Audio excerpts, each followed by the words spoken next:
తెలంగాణలో రెండో దశ పంచాయతీ ఎన్నికల పోలింగ్ ముగిసింది. 1 గంట వరకు క్యూ లైన్ లో ఉన్న వారికి ఓటు వేసే అవకాశం కల్పించారు. బ్యాలెట్ బాక్సులకు సీల్ వేస్తున్నారు. కౌంటింగ్ కు అధికారులు అన్ని ఏర్పాట్లు చేశారు. 2 గంటలకు ఓట్ల లెక్కింపు ప్రారంభమవుతుంది. రెండో విడత సర్పంచ్ ఎన్నికల్లో భారీగా పోలింగ్ నమోదైంది. పోలింగ్ స్టేషన్లకు ఉదయమే ఓటర్లు క్యూ కట్టారు. పట్టణాలు, నగరాల నుంచి సొంతూర్లకు జనం తరలివచ్చి ఉత్సాహంగా ఓటేశారు. రెండో దశ గ్రామ పంచాయతీ పోరులో 3,911 సర్పంచ్, 29,917 వార్డ్ పదులకు పోలింగ్ నిర్వహించారు. సాయంత్రానికి పూర్తి ఫలితాలు వెలువడనున్నాయి. రైట్, ఇదే విషయానికి సంబంధించి పూర్తి అప్డేట్స్ ఖమ్మం నుండి మా ప్రతినిధి నవీన్ అందిస్తారు. నవీన్,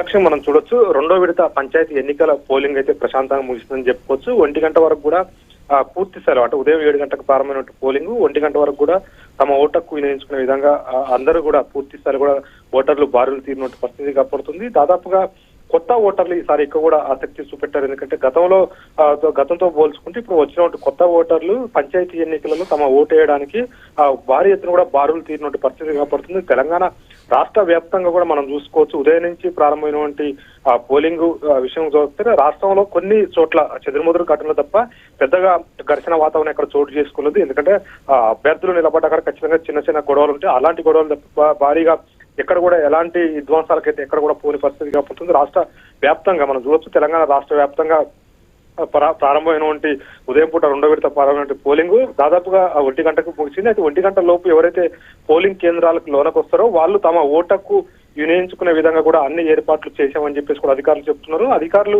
లంచ్ బ్రేక్ తర్వాత అంటే 1 గంటకు ఆ పోలింగ్ కొన్ని చోట్ల ముందే 12కే పోలింగ్ అయిపోయింది. వాళ్ళు సరే 1 గంట వరకు పోలింగ్ కేంద్రాల్లో అధికారులు ఉండాలి. పూర్తి స్థాయిలో కూడా ఎవరు వచ్చినా తమ ఓటకు వినియోగించుకునే విధంగా అన్ని ఏర్పాట్లు చేశారు. 1 గంట నుంచి ఆ తర్వాతకి పోలింగ్ అంటే 2 గంటలకి అంటే మధ్యలో 1 అవర్ బ్రేక్ ఉంటుంది. 1 అవర్ తర్వాత 2 గంటల కాంచి పూర్తి స్థాయిలో కూడా ఆ కౌంటింగ్ ప్రక్రియ ప్రారంభం అవుతుందని చెప్పేసి కూడా చెప్తున్న పరిస్థితి. కాకపోతే ముందు వార్డులకు సంబంధించి వార్డు నెంబర్లని ఎంపిక చేసిన తర్వాత సర్పంచ్ సంబంధించినటువంటి ఆ ఎంపిక కూడా ఉంటుంది. ఈ నేపథ్యంలో పూర్తి స్థాయిలో కూడా లెక్కింపు ప్రక్రియ 2 గంటలకు ప్రారంభం అవుతుందని చెప్పేసి కూడా అధికారులు చెప్తున్నారు. దాదాపుగా తెలంగాణ రాష్ట్ర వ్యాప్తంగా మనం చూసుకున్నట్టయితే ఈ పంచాయతీకి సంబంధించి పోరులో దాదాపుగా 3,911 మంది సర్పంచ్ అభ్యర్థులు రెండో విడత పోటీ చేస్తున్నారు. అదేవిధంగా వార్డుల లెక్క చూసుకుంటే 29,917 మంది వార్డు సభ్యులుగా పోటీ చేస్తున్నట్టు పరిస్థితి కనపడుతుంది. తెలంగాణ రాష్ట్ర వ్యాప్తంగా కూడా రెండో విడతకు సంబంధించిన ఎన్నికలు పూర్తి స్థాయిలో కూడా పోలింగ్ ప్రశాంతంగా ముగిసిందని చెప్పుకోవచ్చు.